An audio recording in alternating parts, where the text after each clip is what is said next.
own, proves the width of my own. He most honors my style who learns under it to destroy the teacher. This, of course, I think is a brilliant way for us to begin the Odyssey, because many have argued that the second poem is more profound than the first poem, but you can't have the second poem without the first poem. Think about your favorite sequel for a movie. Often the second. Many people have argued that the second Godfather is better than the first, Francis Ford Coppola's classics, and yet you can't have the second film without the first film. They are somehow going to subsume each other.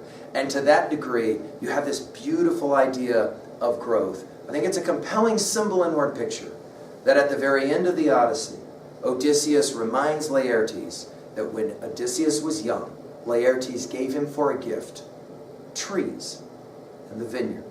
The idea of growing, the idea of evolving, the idea of journeying. I hope you'll take the journey now with us as we study Homer's classic, the Odyssey. Thank you.